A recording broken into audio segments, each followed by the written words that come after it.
যুক্তরাষ্ট্রে নতুন রাজনৈতিক দল গঠনের ঘোষণা দিয়েছেন বিশ্বের শীর্ষ ধনকুবের এবং বৈদ্যুতিক গাড়ি নির্মাতা প্রতিষ্ঠান টেসলার প্রধান নির্বাহী ইলন মাস্ক শনিবার নিজের সামাজিক যোগাযোগ মাধ্যম এক্সের এক পোস্টে এই ঘোষণা দেন তিনি।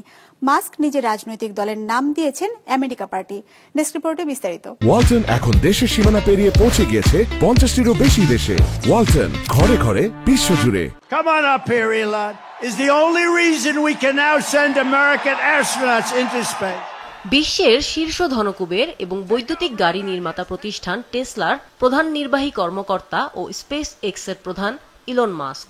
অন্যদিকে বিশ্বের সবচেয়ে ক্ষমতাবান মানুষ যুক্তরাষ্ট্রের প্রেসিডেন্ট ডোনাল্ড ট্রাম্প। তুমুল দ্বন্দ্ব চলছে এই দুজনের মধ্যে। 2024 সালের প্রেসিডেন্ট নির্বাচনে মাস্ক ছিলেন ট্রাম্পের অন্যতম গুরুত্বপূর্ণ সমর্থক। ট্রাম্পের নির্বাচনী প্রচারে মিলিয়ন মিলিয়ন ডলার ব্যয় করেছেন মাস্ক। আর এখন ট্রাম্পের সঙ্গে মতবিরোধের কারণে তিনি যুক্তরাষ্ট্রে গঠন করছেন নতুন রাজনৈতিক দল।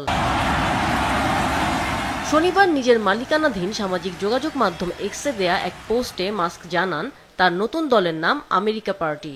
মাস্ক বলেন, আপনাদের স্বাধীনতা ফিরিয়ে দিতে আজ আমেরিকা পার্টির জন্ম হলো। এই নতুন দলটি যুক্তরাষ্ট্রের প্রচলিত দুই দলীয় রাজনৈতিক কাঠামো রিপাবলিকান ও ডেমোক্রেটিক পার্টির বিকল্প হিসেবে কাজ করবে। He hasn't said bad about me personally, but I'm sure that'll be next. But I'm very disappointed in Elon. I've helped Elon a lot. এর আগে যুক্তরাষ্ট্রে নতুন রাজনৈতিক দল দরকার কিনা তা জানতে চেয়ে এক্সে একটি জরিপ চালান মাস্ক। তিনি বলেন, জরিপে অংশগ্রহণকারীদের 2/3 নতুন দল চেয়েছেন এবং তারা তা পাবেন। কয়েক সপ্তাহ আগে যুক্তরাষ্ট্রের প্রেসিডেন্ট ডোনাল্ড ট্রাম্পের সঙ্গে প্রকাশ্য বিরোধে জড়িয়ে পড়ার পর দল গঠনের ঘোষণা দিলেন মাস্ক। শুক্রবার president Trump big beautiful bill নামে পরিচিত কর ছাড় ও ব্যয় বৃদ্ধির বিলকে আইনে পরিণত করার প্রতিক্রিয়ায় নতুন এ দল গঠনের ঘোষণা দিলেন মাস্ক।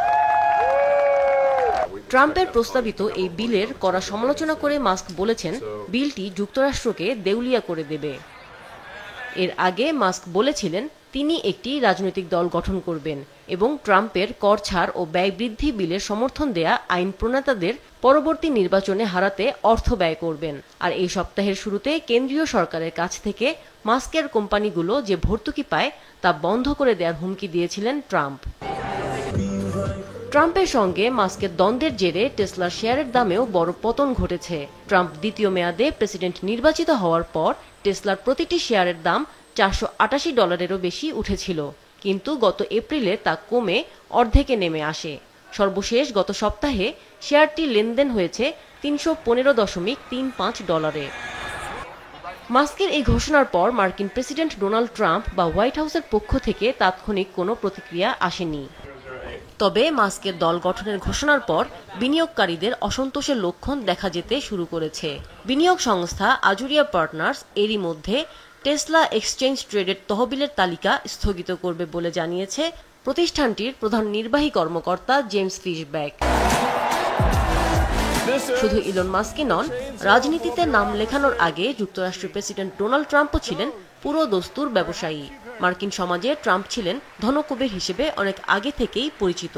তাই ইলন মাস্কের রাজনীতিতে আসা মোটেও অপ্রত্যাশিত নয় মার্কিনীদের জন্য। আমিনা লুসি, বিজনেস রিপোর্ট, মাছরাঙা টেলিভিশন।